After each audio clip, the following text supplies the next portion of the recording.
Hi everyone, and welcome back to the Multiple Careers podcast, where I talk about how you can have a fulfilling and meaningful career and life.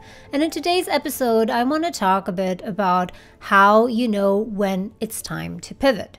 Perhaps you're in a stage in your career right now where you're not quite happy about your job, your career. You might find it kind of boring. You lost any kind of interest in it, and you're thinking about possibly pursuing something different, something that might still be a bit related to the job you have now, or even something completely different.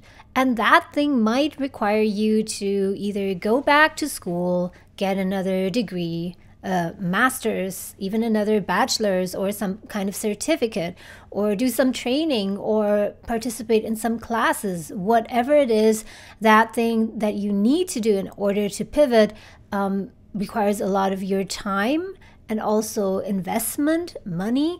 So maybe you're a bit wary about the whole idea. It might sound exciting, but you're just not quite sure if you should really do it, and most of all, whether or not the time is now.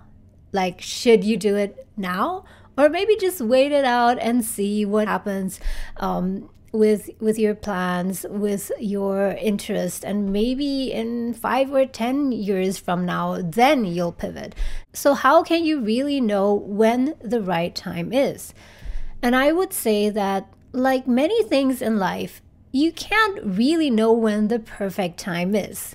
There's no such thing as perfect, really. But I would say that there could be such a thing as an optimal time. Meaning a time where, although you're not 100% sure yet, at least many of the stars in your life have sort of aligned so that you can have the confidence to move on and start a new chapter in your life. So let me share with you a bit about my own experience and how I knew that it was time to pivot in my career.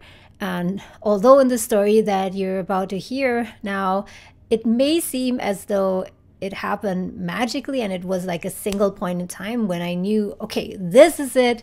Today on this and this date of this month, this year, now I'm going to do it. In reality, it just wasn't that simple. So this is just a condensed version of the whole story. So let me rewind a bit. About 10 years now. I can't believe that so much time has passed. So back then, I was working in banking and I was a project manager, like many of you who have followed my channel know by now. And now I'm a content creator, not just a content creator, but I'm also an actor and I produce several feature films. So in short, you can see that right now I'm doing something completely different than from what I was doing back then, which was working in banking, in the financial industry. So how did I move from that to this? And of course, that's another very long story. That's for another time. But I just want to zoom in and focus on one deciding time frame, because a lot of the most important decisions that I made in my life happened during that time. So I was at the end of my, I would say about 5 years in banking, and I just got to a point where I lost any sort of interest in my job. I was still going to the office every day and I tried my best to do my best and to deliver a good performance and deliver value to the company and so on. I just didn't want to sit there and quietly quit. But to be honest, at that time, inside I was kind of dying because I just didn't have any interest in my daily task, and doing anything felt very, very difficult and very exhausting because my mind was just somewhere else. It wasn't in the banking industry. And I guess that kind of feeling, that frame of mind that I was in went on for a pretty long time. So for months and months, maybe up to a year, I didn't have a clear idea what I should do about that feeling, that state, and what I should change about my life. For some time, I wasn't even really aware that changing was an option. I just thought that, okay, after graduation, I got this great job. It pays me well. So I should just continue. I should just try and make the most of it. So it was only after a few months, the last few months, maybe 8 months or so of my banking career, that I became really aware that yes, I do have other options. This life is long and this world offers so many opportunities. And as long as I act responsibly, there is no reason that I should just cling to this one job and ignore everything else. But one day when I was sitting in my office and working on my presentations, there was one thing that suddenly crossed my mind. And just to be honest, I don't know if it just happened once or maybe subconsciously that thought already accumulated over several days and even weeks, and I just wasn't really aware of it. But anyways, at that one time, one very strong thought came into my mind related to my boss. So I looked at my boss and I thought, okay, one day, let's say in a few years from now, or more, maybe 5 years, 10 years, I could be in his position. If I work really, really hard, I know that I got that in me if I would fight for that. And my boss was the head of the department at that time. But then I thought, do I actually really want it? I mean, even if I could do it, if I had it in me, is it something that I want? And if I don't want it, why would I fight for something? Why would I sacrifice my time and other opportunities for something that I don't really want, just because maybe it looks like a great achievement, it's something that I could be proud of, it's something that's very prestigious, of course, if you're the head of some department in a large multinational bank, right? And then I realized that the answer was, no, I don't want that. I really don't want it. Even if someone just handed me that opportunity right now, gave me that job here, you can become the head of this department right now, I would say no. That was very clear to me. There was no doubt about it. And then I tried to develop that idea further and thought about, okay, maybe I don't want to be the head, which is like a few ranks above me, or bands, what they call it in banking and also in some other industries. So what about maybe someone a bit more senior than me, like one band above me? So at that time I was VP, vice president. So what about becoming an SVP of like this and this department? So SVP is senior vice president. And that was something that was really realistic to aim at, because it would maybe only take me several years, 3 years or 5 years at the most, to reach that level. And I've seen many of my colleagues do it. And I thought about it really hard. Yes, if I were to become an SVP, I would certainly earn much, much more money, and the bonus would also be really fat, and my parents would be really proud of me, and everyone would look up to me, my friends, my colleagues. But again, the answer was no. The answer was I didn't want to stay in that bank, or for that matter, any other bank, and move into a higher position and have more responsibility there. I just didn't want that responsibility. Now, why does this matter? I mean, you could say, if I don't want the responsibility, well, then just stay in your job. Just stay in banking and just don't move up. Just maybe move to another department, but you don't need to move up the ladder. Now, the problem was that I had always been an ambitious person. Maybe not super ambitious, but on a scale from 0 to 10, 10 being the most ambitious, I would say that I'm easily a 7 or an 8. And the fact was that those things, being very ambitious and not being happy in my job and not wanting to move up, those things just didn't mesh with one another. Because I did want to get ahead in life, in my career in general. I did want to become better at something. It just didn't matter to me to be very good at project management in banking. It didn't matter to me at all. So I was an ambitious person, but I was not interested in having my boss's job. So that was one of the clearest signals to me that I was not where I belonged and that it was time for me to get out soon, as soon as possible. And another sign that was very important to me was that I realized that in terms of general interest in the financial industry, I had an interest of maybe 6 to 7 on a scale from 0 to 10. I was actually interested in personal finance, how to manage your own finances and so on, but I was not interested in developing or growing or contributing to the financial industry, the banking sector as a whole. That was just not something that I wanted to do with my life. And I thought that, okay, you only live once, YOLO. I know it's kind of overused that you only live once and therefore you need to do what you're passionate about, what you're really interested in, and so on. But I think it's not just a cliche. I think that it's something that's really important to pay attention to. It is a fact that you only live once and you will never know how long you get to live. And only you yourself are responsible for making that one life to be the best life that it can possibly be. Or if you want to phrase it differently, to become the best person that you can become in this life. And I think that one way that you can become that best person is to work in a career, to develop a career that you are genuinely interested in. That you spend your time every day doing things that you actually care about instead of just wilting away in a job just for the purpose of earning money, but having no interest whatsoever in the task at hand and the projects that you're working on. So I'd say that if I had not paid attention to these signs, if I had not acknowledged them or just glossed over them or ignored them, then maybe until now, I'd still be working in the banking industry, but perhaps be very, very miserable. So I'm really hoping that if you're going through something similar right now and you see similar signs, this podcast episode will actually help you to do something about it and enact a change.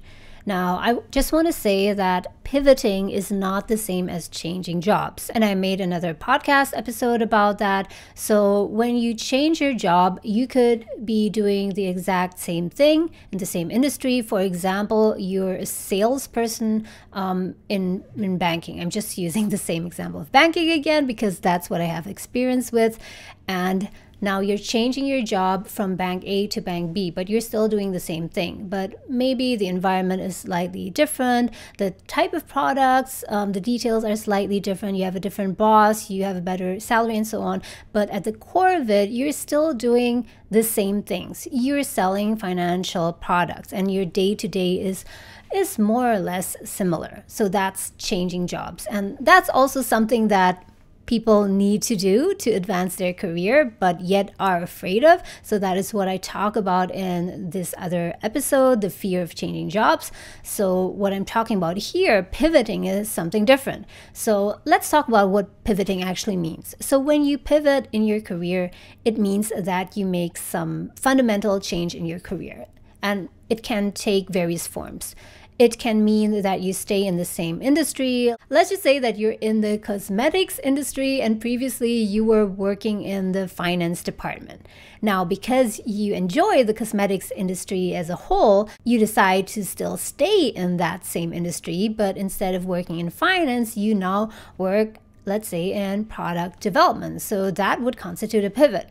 But it could also be the other way around. For example, you work in the cosmetic industry and finance, but you just don't like the industry, the cosmetics industry. You just find it too superficial, or you're not really interested in the products, and that is why you want to change in a different industry. But you love working in finance. You're so good with numbers. You're interested in reading balance sheets and analyzing cash flow and so on. So you want to stay in finance, but you want to move, for example, from the cosmetics industry to, I don't know, automobile. Maybe cars, vehicles interest you much more, or Tesla, or whatever. That could also be a pivot.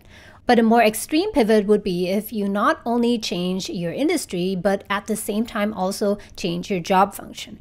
And that is usually a much more difficult pivot, which takes much more time, but it's not impossible. And also one thing to note that's important about pivoting is that usually when someone pivot, you don't just jump ship. So that's why it's called pivoting. So like when you play basketball or whatever, if you pivot, you have one foot steady on the ground while the other foot is moving. So if we use that same analogy for careers, it means that when you're pivoting is a process. You actually stay in your current job, in your career, whatever you're doing, while you're exploring other things that might interest you. And once you get a foothold there, once you're sure, let's say not 100%, but maybe 90% or even 85% sure that, okay, you really want to move and do that other thing, that's when you release your other foot and then you integrate fully into that new job and industry. Now, how do you know that it is actually time to pivot now and not in 5 years, not in 10 years?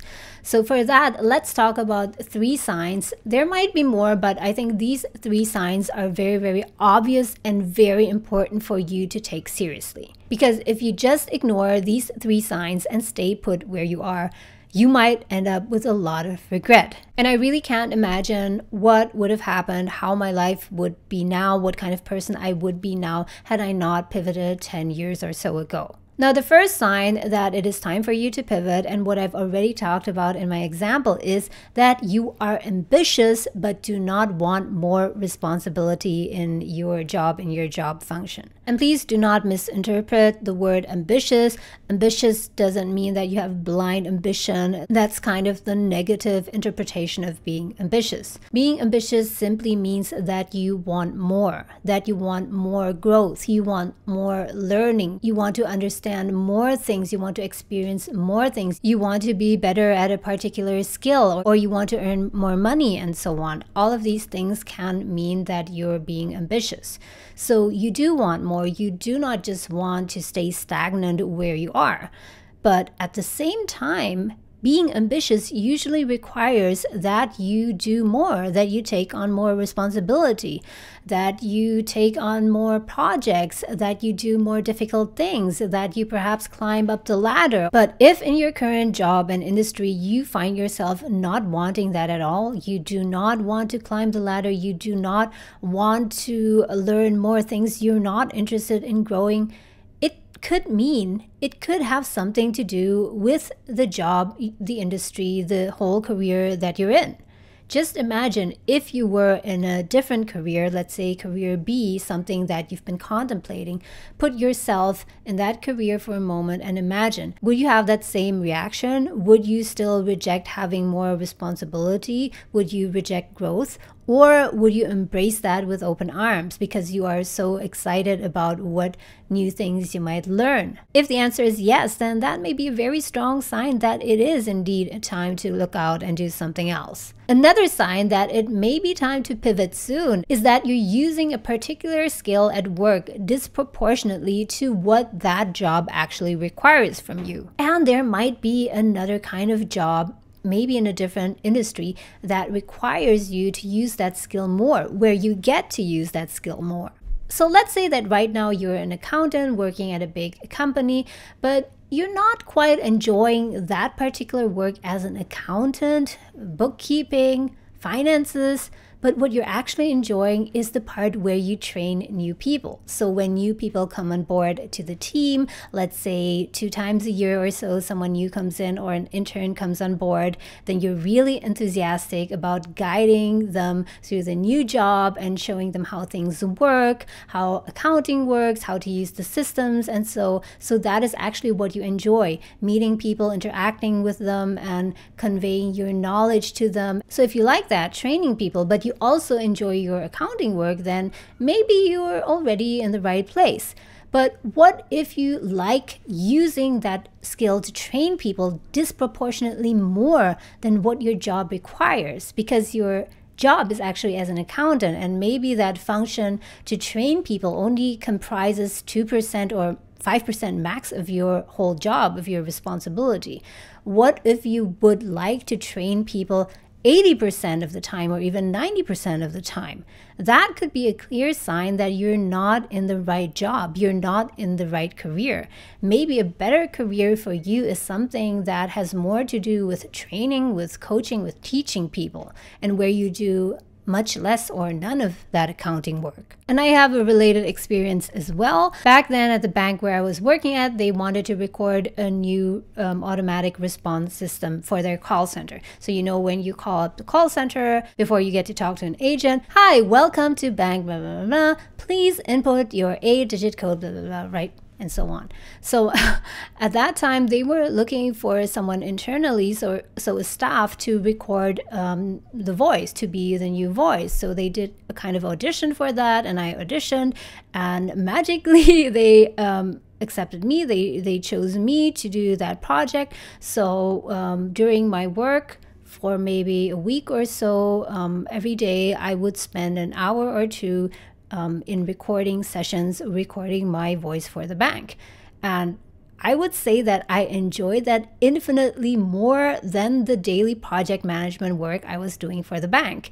And that was a clear early sign that I wanted to be in a different industry, do something else. Somehow I just didn't take that sign seriously enough. That was in the very beginning of my banking career. But luckily later on I got many, many more signs that were very clear, that were pushing me to look outside. The third sign that it might be time to pivot to something else now is when you're already doing some things outside of work that energize you more than the work you're doing, more than your main job, which could make you realize that you're doing your day job just for the money. An example for this would be if you're working in software engineering, let's say, but outside of your job, you spend a lot of your time organizing events, even voluntarily. And again, of course, there are some people who like to do both.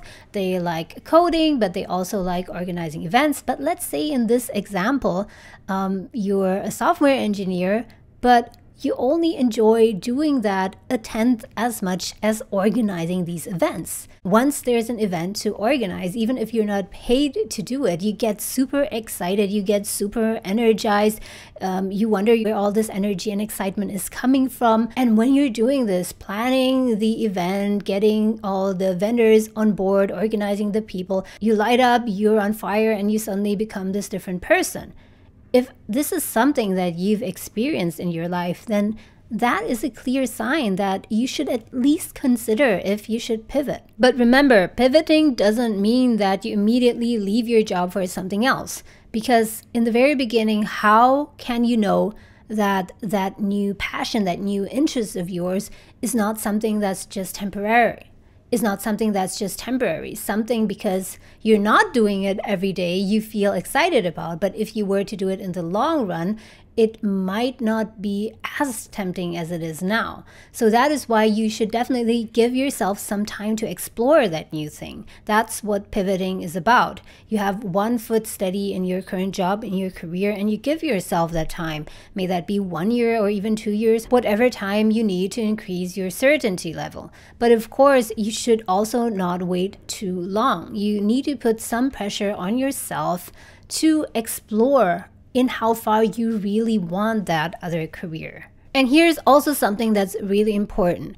These signs here, maybe they have made themselves visible to you in the past year or even since 3 or 5 years ago.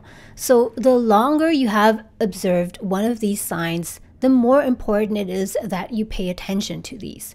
If it's something that has just cropped up recently, maybe it's something that's not really developed yet and you're not really sure whether or not it means something. But if you have been noticing these signals for the past 10 years and you frequently thought of these, and these signs have stirred something up in you, you should not just ignore them. If you ignore them, I'll tell you that one day, maybe in 5 years and 10 years or even 20 years at the end of your life, you may wake up one day full of regret, thinking, why did I not act on any of these signs? These signs were so obvious. Why did I just ignore them? So in case you're in a situation where you think it may be time to pivot but you're not sure, then pay attention to these 3 signs. You're ambitious but don't want more responsibility. You enjoy using a particular skill at work disproportionately to what the job actually requires from you. And the 3rd sign is that you're already doing something else outside of work for free, voluntarily even, that energizes you much more than the job that you are doing and the industry that you're in. And you realize that you're only doing your current job for the money and you do not have much interest in it.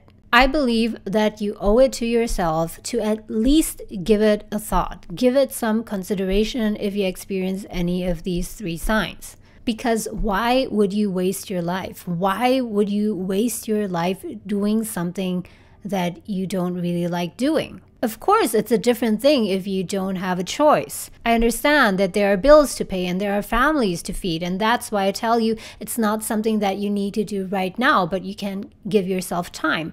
But still, you need to get the process started. You don't want to forever be in a less than ideal situation, or even worse, be in a less ideal situation and not doing anything about it. If you're tired of having a bland and purposeless career, then you might want to check out my book that I launched last year. It's called Multiple Careers, Quit the Rat Race, Pursue Fulfilling Work. And in that book, I'll lead you through step by step what kind of mindsets you need to change so that you can open yourself up to a world of work that is much more fulfilling and meaningful. Something where you wake up and don't feel like, what the hell am I doing with my life? But instead you're feeling a sense of excitement and hope that things will get better day by day. And I know that there are a lot of self-help books out there that tell you what you need to do, but they don't really guide you step by step for what you have to do. But in my book, there is a free workbook that you can download and print out. It is a step-by-step method